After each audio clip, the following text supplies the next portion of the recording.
Hello friends, नमस्कार। यामिनी ज्योतिष में आपका स्वागत है। मेरा नाम राजेश बब्बर है। तो दोस्तों, आज बात करेंगे सिंह लगन और कन्या लगन के लिए। तो आइए वीडियो आरंभ करते हैं। देखिए, ये जहाँ से मैंने लास्ट वीडियो स्टॉप करी थी, कर्क लगन ही है। अभी मैंने यहाँ पे रब नहीं किया है।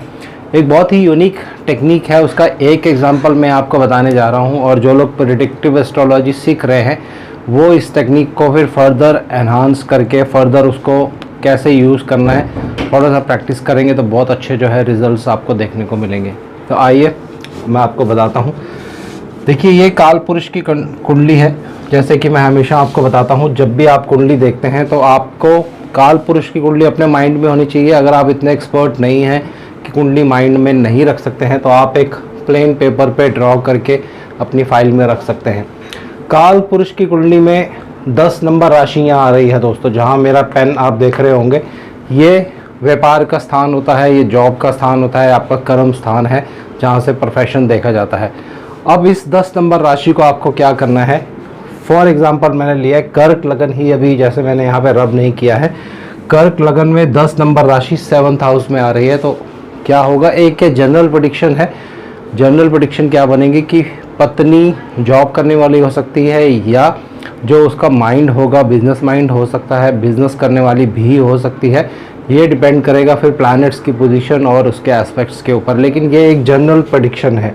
इसी तरह से काल पुरुष की कुंडली में जितने भी नंबर्स हैं दोस्तों, अगर आप कोई भी लगन लेंगे, उस लगन से आप इसको मैच करेंगे तो बहुत ही एक विशेष टेक्निक और विशेष प्रेडिक्शन जो है निकल के आती है। ये बुक्स में आपको कहीं भी नहीं मिलेगी।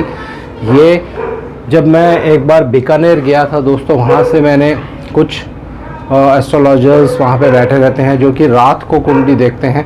वहाँ से ये टेक्निक मैंने उन्होंने मुझे बताई नहीं थी, लेकिन जिस तरह से वो जब कुंडली देख रहे थे तो मेरे को आइडिया लग गया कि वो क्या देख रहे हैं। बहुत ही सुंदर और एक अद्भुत टेक्निक है दोस्तों। और उनके पास कोई भी प्लैनेट नहीं रहेगा, आप सिर्फ उनको अपना लगन बता दीजिए कि ये मेरा लगन है, तो बहुत सारी बातें बिना प्लैनेट्स देखे आपकी कुंडली में वो आपको बता देते हैं दोस्तों। तो बहुत ही अद्भुत और एक विशाल सागर है वैदिक एस्ट्रोलॉजी का। बहुत सी ऐसी टेक्निक्स हैं जो अगर आप अप्लाई करेंगे बहुत अच्छे रिजल्ट्स उससे देखने को मिलते हैं। तो अब बात करते हैं सिंह लगन के लिए। तो सिंह लगन की कुंडली अब मैंने यहाँ बना दी है दोस्तों। देखिए, 5 नंबर लगन, इसका मतलब क्या है, अग्नि तत्व। अग्नि तत्व लगन भी है। फर्स्ट हाउस जो होता है वो भी अग्नि तत्व होता है। 5 नंबर राशि है वो भी अग्नि तत्व होती है। तो ऐसे लोगों में गुस्सा बहुत ज़्यादा हो सकता है। प्लैनेटरी पोजीशन आपको देखनी पड़ेगी उसके लिए। मान लीजिए सूर्य देव लगन में है, मंगल देव अगर लगन में है, तो 100% व्यक्ति का जो माइंड होगा हमेशा बहुत गर्म रहेगा, गुस्सा बहुत आएगा, उनको मन में अग्नि भरी रहती है ऐसे लोगों के लिए। फिर डिपेंड करता है कौन सा प्लैनेट वहाँ देख रहा है, क्या उस अग्नि के ऊपर किसी जल प्लैनेट की दृष्टि पड़ रही है जो उस अग्नि को शांत कर रही है। तो बहुत सी बातें हैं जो निकल के आती हैं। लेकिन सिंह लगन की कुंडलियाँ मैंने बहुत सारी देखी हैं दोस्तों, जो प्रैक्टिकल एक्सपीरियंस मैंने अपने गुरुजी से भी सीखा है और मैंने भी जो नोट किया है। अक्सर ऐसे लोग देखने में थोड़े मोटे होते हैं। उसका रीज़न क्या है दोस्तों, लास्ट वीडियोस जब मैंने बनाई थी वहाँ पे भी आपको बताया था। सूर्य गोल होता है और अगर गुरुदेव का प्रभाव आपके 4th हाउस पर पड़ रहा है या 8th हाउस पे पड़ रहा है या लगन पे ही पड़ रहा है, तो ऐसे लोग देखने में मोटे हो जाते हैं। जो उनका स्टमक होता है वो थोड़ा हैवी होता है दोस्तों। तो लग्नेश हमेशा शुभ होते हैं, इसमें कोई आपको किसी भी तरह का संशय रखने की ज़रूरत नहीं है। लग्नेश हमेशा शुभ होता है। अब बात करते हैं मिथुन लगन 6 नंबर राशि के लिए, कन्या राशि। कन्या राशि जो है यहाँ पे न्यूट्रल हो जाएगी क्योंकि 2nd हाउस में आ रही है। तो न्यूट्रल होने के उपलक्ष्य में हम क्या करेंगे, इनकी दूसरी राशि देखेंगे जो कि 11th हाउस में आ रही है। तो यहाँ पे बुध देव इस लगन के लिए खराब प्लैनेट है दोस्तों। और अगर वो कहीं ऐसी जगह बैठ जाते हैं, उसकी अंतर्दशा चल रही है और आपकी आयु भी इसी तरह की है दोस्तों, तो आपको मृत्यु तुल्य कष्ट उस पीरियड में हो सकता है, रोग हो सकता है।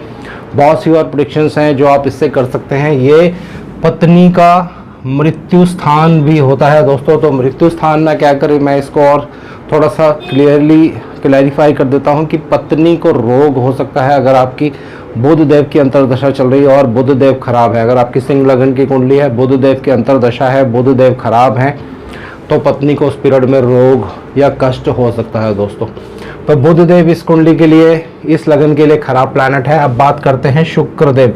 शुक्र देव भी इस लगन के लिए एक खराब प्लैनेट हैं दोस्तों। उसका रीज़न ये है कि उनकी मूल त्रिकोण राशि 3rd हाउस में आ रही है, जो कि एक खराब हाउस है, और उनकी दूसरी राशि 2 नंबर जो कि केंद्र में आ रही है। सॉरी, ये केंद्र है, ये यहाँ से मिट गया है किसी वजह से।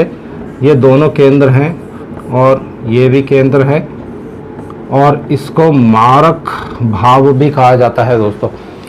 तो केंद्र में शुक्र ग्रह की राशि प्लैनेट अच्छा रिजल्ट नहीं देगा, और शुक्रदेव 3rd लॉर्ड है, ये भी अच्छा रिजल्ट नहीं देंगे। लेकिन कुछ इसमें एक्सेप्शंस होती हैं, वो डिपेंड करता है शुक्रदेव की प्लेसमेंट के ऊपर। मान लीजिए शुक्रदेव अगर 3rd हाउस में ही आके बैठ जाते हैं तो कुछ परसेंट वो अच्छा रिजल्ट दे देते हैं, ये डिपेंड करेगा प्लेसमेंट के ऊपर। अब मंगल देव 8 नंबर राशि 4th हाउस में आ रही है, और उनकी दूसरी राशि जो है 9th हाउस में आ रही है, तो कुछ भी कहने की ज़रूरत नहीं है। मंगल देव यहाँ पे योग कारक प्लैनेट हैं दोस्तों। 8th house, 4th house, 9th house केंद्र भाव, त्रिकोण भाव के स्वामी है, और मंगल देव की पोजीशन अगर कुंडली में बहुत अच्छी है, अच्छी जगह पे वो विराजमान है, बृहस्पति द्वारा दृष्ट हैं, तो ये बहुत अच्छा रिजल्ट देते हैं दोस्तों। अब बात करते हैं बृहस्पति देव की। बृहस्पति देव भी यहाँ पे एक शुभ प्लैनेट है दोस्तों, क्योंकि एक राशि त्रिकोण भाव में आ रही है, जो कि त्रिकोण माना जाता है 5th हाउस है, शुभ है। तो इसकी वजह से जो उनकी दूसरी राशि है जो 8th हाउस में आ रही है, उसका दोष बृहस्पति देव को यहाँ नहीं लगता है दोस्तों। ये बहुत इंपॉर्टेंट पॉइंट है, अब यहाँ पे नोट कर सकते हैं। 8th लॉर्ड का दोष सिंह लगन वालों के लिए बृहस्पति देव को नहीं लगता है, क्योंकि उनकी दूसरी राशि त्रिकोण भाव में आने की वजह से बृहस्पति देव एक शुभ प्लैनेट हो जाते हैं। अब बात करते हैं शनिदेव की दोस्तों। शनिदेव यहाँ पे एक न्यूट्रल प्लैनेट की तरह बिहेव करेंगे दोस्तों, क्योंकि केंद्र में उनकी एक राशि आ जाती है, लेकिन वो मारक राशि भी है। तो यहाँ पे बहुत ज़्यादा ख़राब रिजल्ट शनिदेव नहीं देते हैं, लेकिन अगर उनकी प्लेसमेंट कहीं ख़राब हो जाती है तो उस केस में बहुत ज़्यादा खराबी वो कर देते हैं। वरना यहाँ पे शनिदेव न्यूट्रल रहेंगे, इतना ज़्यादा खराबी नहीं करते हैं।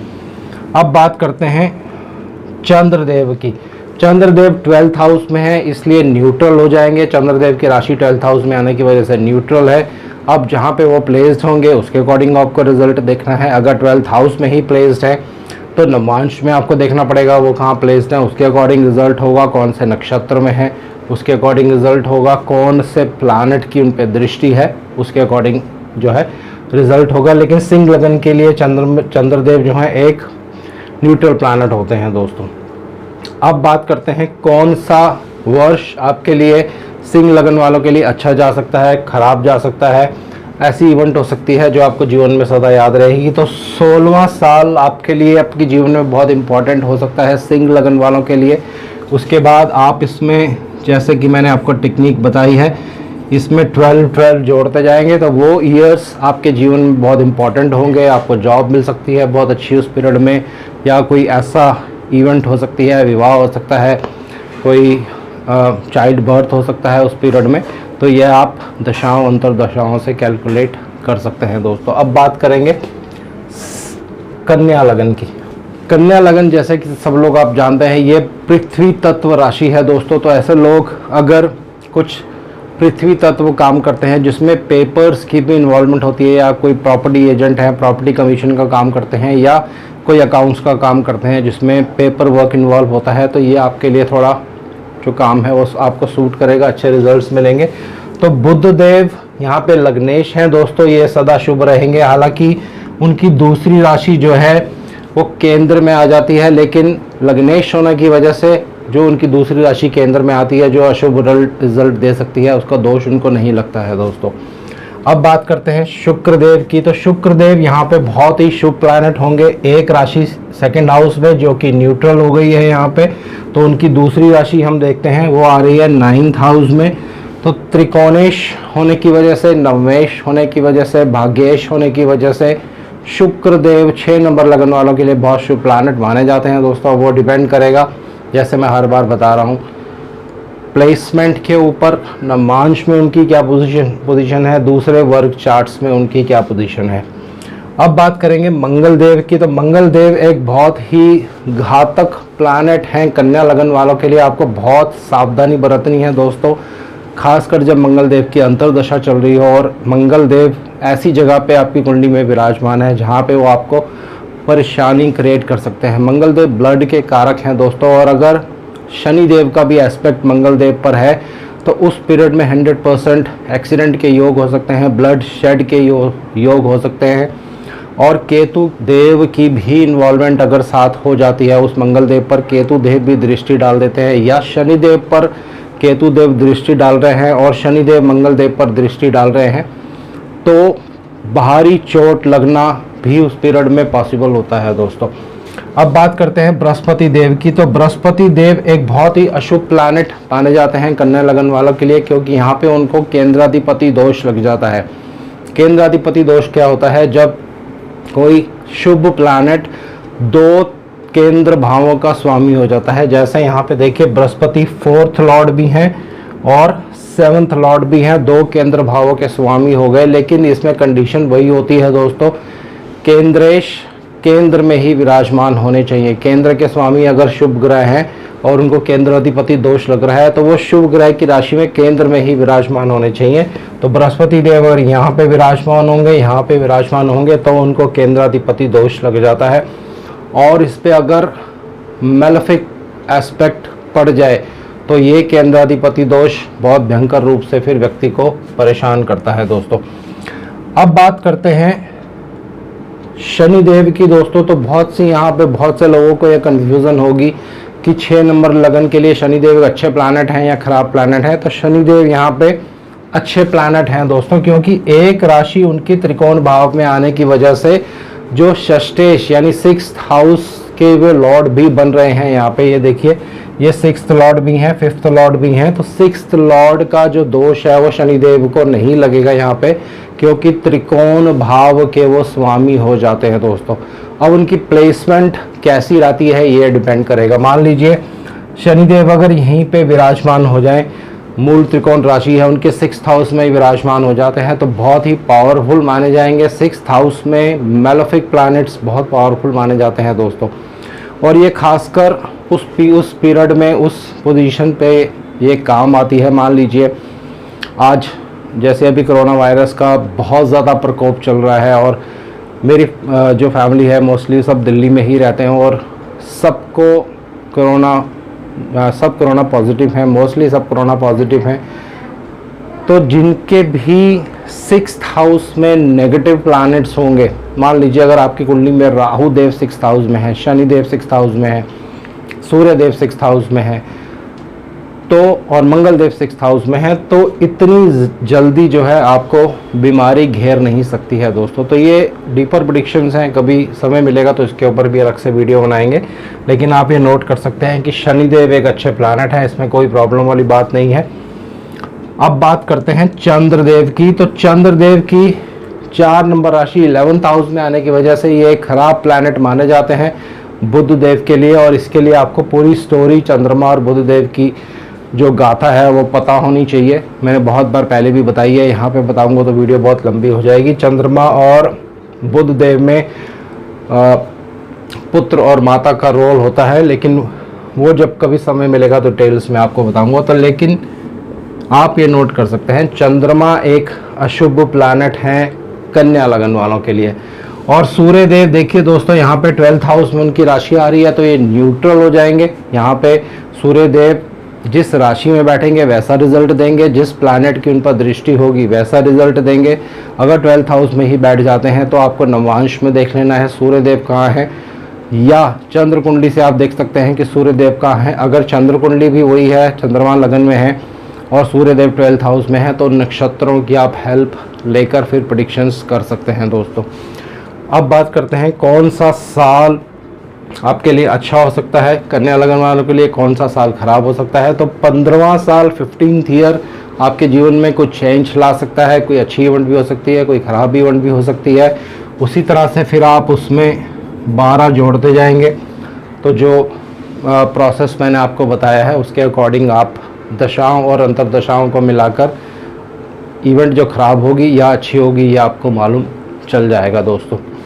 तो देखिए, काल पुरुष की कुंडली आपको ज़रूर मैच करनी आनी चाहिए। एक एग्जांपल इसके लिए मैं यहाँ पे फिर से आपको एक ये टेक्निक बता रहा हूँ कि काल पुरुष की कुंडली में 11 नंबर राशि जो है लाभ स्थान में आती है दोस्तों। तो आपको 11 नंबर राशि देखनी है। कन्या लगन वालों के लिए 11 नंबर राशि कहाँ आ रही है? 6th हाउस में। तो कोर्ट कचहरी के मामलों से आपको लाभ हो सकता है। किसी लड़ाई झगड़े वाले मसलों को अगर आप सॉल्व करते हैं वहाँ से आपको लाभ हो सकता है, या अगर आप लोन्स दिलवाने का काम करते हैं वहाँ से आपको लाभ हो सकता है, इंश्योरेंस एजेंट हैं वहाँ से आपको लाभ हो सकता है। तो देखिए, ये बहुत ही एक सुंदर टेक्निक है और मैं चाहूँगा कि जो लोग प्रेडिक्टिव एस्ट्रोलॉजी कर रहे हैं इसके ऊपर आप और रिसर्च करें। काल पुरुष की कुंडली के नंबर्स को लेकर फिर एक एक करके हर लगन पे लगा के देखें क्या रिजल्ट्स आते हैं। उसके नोट्स आप बना सकते हैं और वो नोट्स आप मेरे साथ शेयर कर सकते हैं मेरे व्हाट्सअप नंबर पे। तो दोस्तों, आज के लिए इतना ही। शनिदेव से मैं आग्रह करूँगा सबके घर में सुख और शांति बनाए रखें। जय शनिदेव।